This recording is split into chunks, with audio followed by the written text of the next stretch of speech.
Well, hello, Be the Ram Global Fellowship family. This is Pastor Coach McKissick. And I just wanted to stop in and give you a little wisdom nugget, maybe a little midday Bible study. So God put it on my spirit that I needed to share something with you all. It may go to the left a little bit, but of course I'll always bring it right back to you. So I can be transparent and say that I'm not the first person at work all the time. When I am, but when I'm not, I'm not. I'm not going to say that I'm late to work, but what I will say is that I'm not always early to work.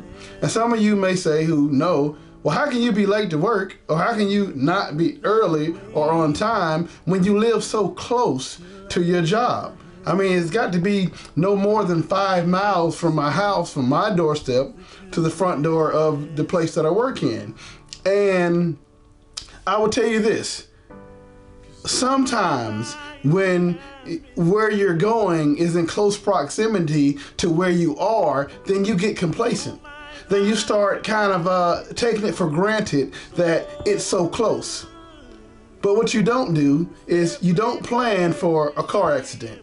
You don't plan for the fact that you may lose your keys that morning. You don't plan for any other distraction that may come on your way to work. But you say, I live 5 minutes away. I'm gonna sleep in a little early today. I'll leave with 6 minutes left. That'll give me enough time. What about the person that talks to you before you go clock in? What about the fact that what if you get a flat tire? You don't think about any of that. And then I start thinking about the kingdom, because we have the same issue in the kingdom.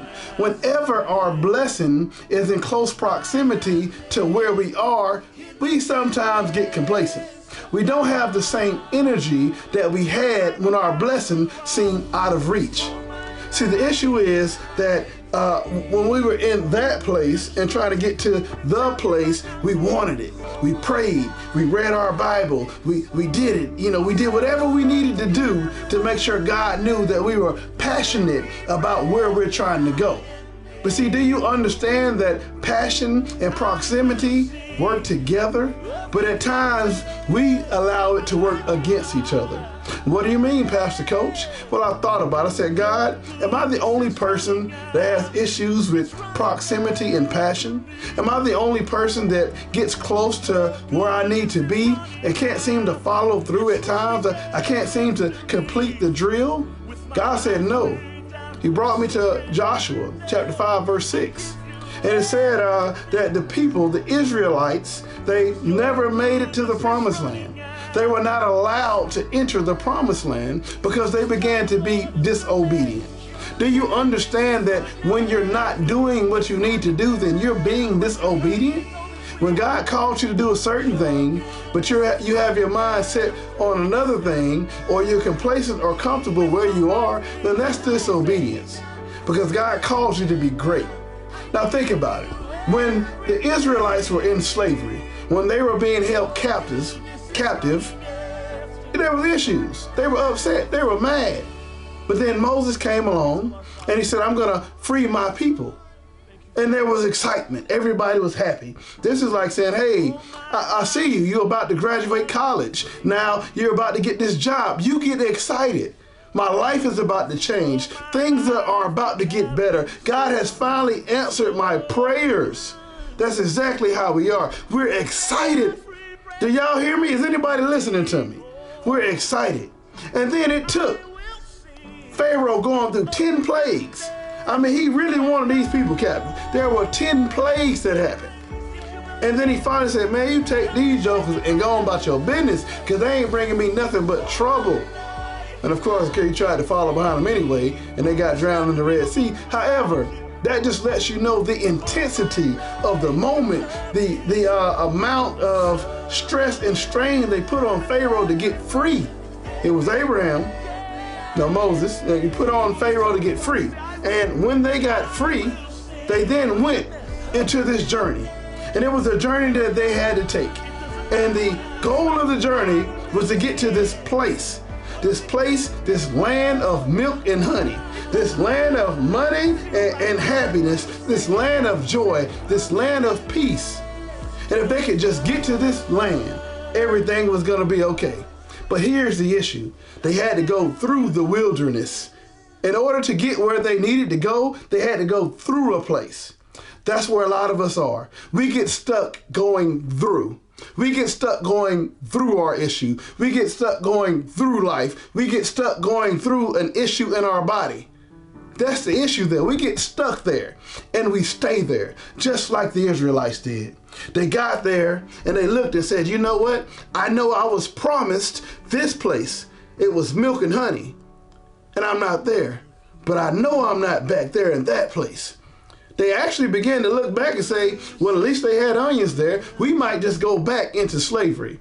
How many of you all know that sometimes when you don't see the place that God showed you, immediately you start beginning to look back and saying, maybe I'm out of God's order. Maybe I should go back to that place. Maybe that's where I need to be.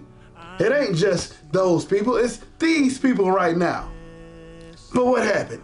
They were disobedient, so they were never allowed to enter the land of milk and honey. Their children were, but they weren't. Now, I know you say as a parent, yeah, I want my kids to make it. I want to make it too. On this side of glory, I want to see what God has for me over here. So last night I was in a game, I was filming, and I ran into one of my old buddies, a coach, and he said, hey, coach, you know, big old tall guy, you remember that you said you was only going to be at Creekside for 1 year. You said that you were just stopping by. And I said, yeah, I do remember that because I was doing well at the place I was at. I was winning games. I was coach of the year. We went to the Final Four. We lost to a team that was a pretty good team. Didn't like the situation I was in. And I'm like, hey, I'm a good coach. I'm a good teacher. I'm a good person. I can leave. I'll get another job. I didn't get necessarily the job that I thought I would get. I didn't get the big job with the big guys, and I got a place that nobody else wanted. And I said, you know what? I'm just gonna get here. I'm not gonna coach. I'm just gonna sit. I'll be there a year and I'll bounce up somewhere else. Here I am 6 years later. And that coach said, hey, remember, it's all about God's plan, not your plan. He also spoke a word to me 5 years ago, or 4 years ago. He said, trust God's open door. So he really doesn't understand what he poured into me when he said, trust God's open door. It means that if God opened that door, trust it. Sometimes we focus too much on man's closed door instead of God's open door. But that moment made me remember last night that, man, I did say I was only going to be in this place for 1 year. But I didn't do like the Israelites did. I didn't get in the wilderness and decide that, you know, I'm just going to sit here and wait. I'm going to be disobedient. What I did was I grew where I was planted. I came and I saw areas of need. I said, well, maybe I should do this and maybe I should do that. And I didn't even realize how long I had been there because while I was there, I was working. I wasn't there sitting. I wasn't there complaining. I wasn't there saying I should have went back to Sandy Creek. I should have went to another place. I should just stop coaching. I should just stop teaching because this is not what God showed me. And in the midst of all of that, while I was working, while I was trading, while I was on the threshing floor, while I was separating the good from the bad, while I was teaching, while I was mentoring, I did not realize this. And this is what he told me. He said, Coach, you may not understand it, but you took what no one else wanted, and now you've made it desirable. Now the team's great. Now it's a good program. Now if you leave, someone will say, oh, I got to get over there. But it wasn't like that before I got there. And God's people, this is what I'm trying to tell you. This is what I'm trying to tell you. If you find yourself in the wilderness, if you find yourself in a place that it's not the place he showed you, what is the wilderness? Let me explain what the wilderness is. The wilderness is not the bad place, because the bad place was when they were in slavery. The wilderness is the place that's in between the promise of God. You and the promise of God. See, God promised you that, and he took you from here. And now you're right here in the middle. That's wilderness. Wilderness is the in-between place. So if you are in the in-between place, you're in the wilderness. But what I don't want you to do is get caught in the wilderness and become disobedient. Make sure you're still doing what God called you to do. And before you know it, the wilderness will turn to the promise.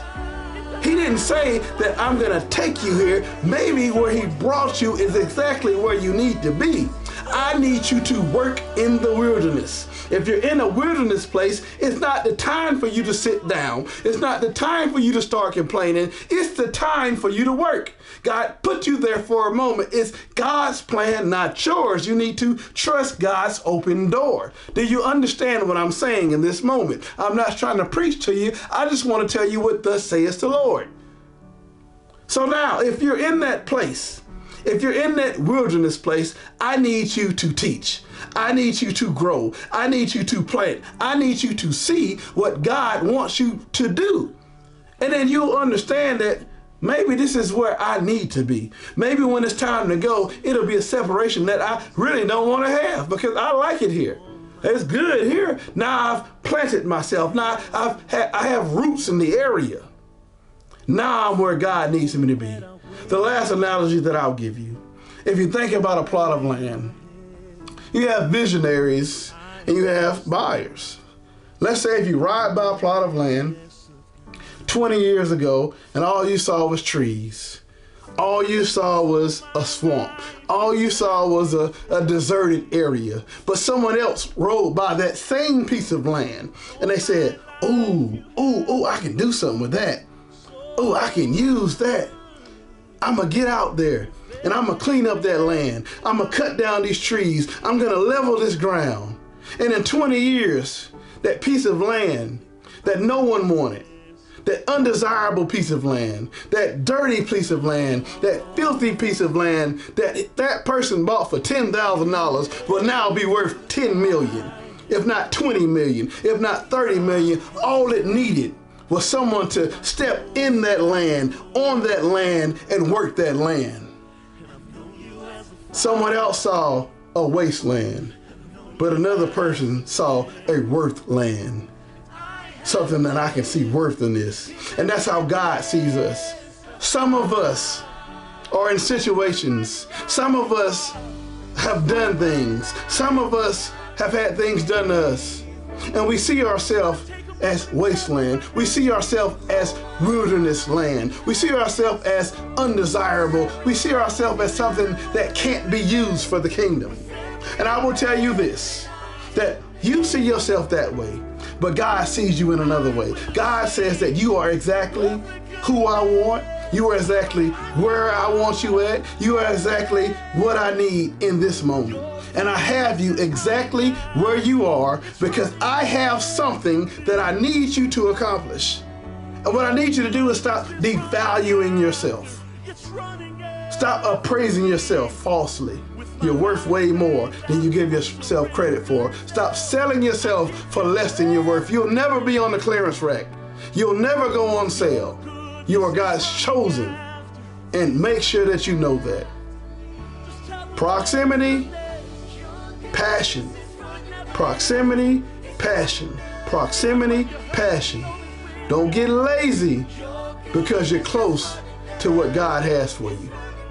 Because you'll be stuck in the same place you are right now for over 40 years. May God bless you. May God be with you.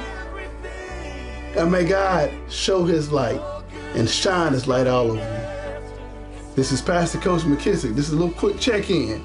I love you and I appreciate you for listening. If it touched you and you know it's for somebody else, share it. That's all I ask you to do. Share it. Maybe comment, but at least share it. God bless you. That's it. That's all. Goodbye. I'm out.